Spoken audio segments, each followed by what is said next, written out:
Atari, Amiga, CDI, ColecoVision, Intellivision, Sega, Neo Geo, TurboGrafx, PC, Odyssey, 3DO, Commodore, Nintendo, nerd. He's the angry video game nerd.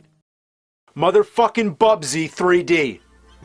I don't even know who the hell Bubsy is. It's just some generic cat that doesn't wear pants. Not that cats wear pants anyway, but he's got a shirt, so where's his pants? Bubsy was clearly intended as a mascot character like Sonic or Mario, but failed miserably. Nevertheless, a whole series of games was made and he crossed over to multiple consoles: Sega Genesis, Atari Jaguar, and Super NES, which even got a sequel. But the biggest cat turd in the litter pan was the PlayStation version, the character's first venture into 3D, because everybody else was doing it. So, you wanna be a video game star? As the game begins, you're walking around collecting atoms. That's it. There's some enemies to kill, but not many, and they don't move. Basically, all you're doing is getting the atoms, much like flying through the rings in Superman 64. The first thing you'll notice is how boring the graphics look. There's no style, no taste, no creative design whatsoever. Just flat colors and bland scenery. If you stare at it for more than 2 minutes, you get immediate sensory deprivation. You'd rather stare at a blank wall. About these atoms, you'd think it would be easy. Couldn't you just walk through them? Like Sonic or Mario going through coins or rings? No, you can't. To move, you're not allowed to simply hold the D-pad or joystick in that direction. No. You have to painstakingly turn yourself from a standstill and then move in the direction you're facing. When trying to do something as simple as getting the items is a chore, then you really have a problem. It gets even worse when you're trying to jump on enemies. Every time you leap, the camera goes into a downward angle. In fact, you can't control the camera at all. It usually locks into whatever direction you're facing, which may have seemed self-explanatory to the developers, but 3D games don't work that way. You need to control the camera, and whenever you get hit, the camera spins around to face you, which only causes you to get disoriented and get hit again. It would be just as much fun to sit in a swivel chair while someone spins you around and keeps punching you in the face. That's what playing Bubsy 3D is like getting punched on a swivel chair. This seems as if it was the first 3D game ever made, but Super Mario 64 came before this, and that played perfectly. What happened here? Even the blocks look like you can carve them out to make an N64 logo. Maybe it's just that I have Super Mario 64 on the brain because that's what I'd rather be playing. And to be even more annoying, Bubsy keeps talking. Oh, look! An arrow! Aren't these game designers wonderful? Yeah, I bet they thought they were clever. Overall, this game just feels unfinished. And what I really mean is that it's like it was barely started at all. I thought this was a prototype of some sort, not an actual finished game that got released in stores. It's a pile of junk. Most of the games I own are junk. You don't want this. Bubsy 3D for the PlayStation 1.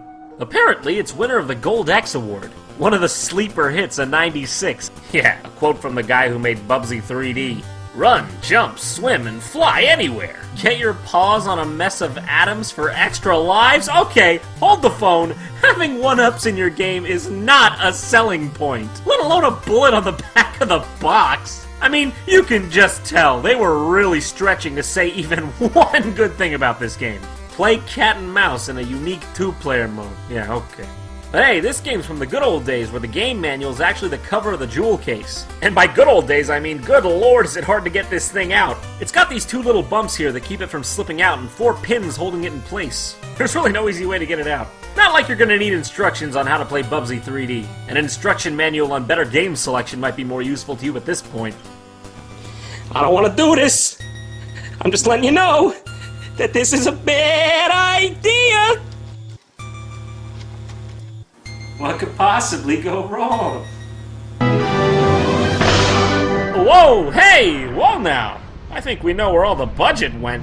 So, as it would seem, the bad guys in Bubsy 3D are the sneezing enemies from the first game. I like how that's actually what they went with. As if they were like, nope, they were the first enemies in the first one, that's it, they have to be the main enemy, we can't come up with anything better than this, than fucking this! Dude, Parallel Universe Shigeru Miyamoto's like, the Goombas, that the first enemy you see in the first game, well, that's it, main villain. 5 stars, 8+, 4 stars! Man, if these are the cutscene graphics, I don't know that I want to see the real game. Bubsy is 3D in Forbidden Planet. Because talent. Well, there you have it. Bubsy 3D. Now this is truly art right here. Yeah, you are looking at fine art. Where do we even begin with this? Bubsy 3D's controls can't even be categorized as bad. They're closer to unfinished. It's nonsensical how you move in this game, and it goes beyond every gaming convention. It's hard to explain, but you can't run around freely like in Mario 64. You can only go straight forward and straight back. To turn, you literally have to move your trajectory left and right and then go forward when you got the direction you want to go. In turn, this makes Bubsy 3D feel more like a freaking strategy game than a platformer. And, oh, don't you forget, this game wants you to know that this is the true essence of a platformer. Now, what would a platform game be without platforms? Now, if you would just take a nice look at these platforms, yep, that sure is a platform, alright. A non-colored, non-polygonal, non-textured platform. Bubsy 3D!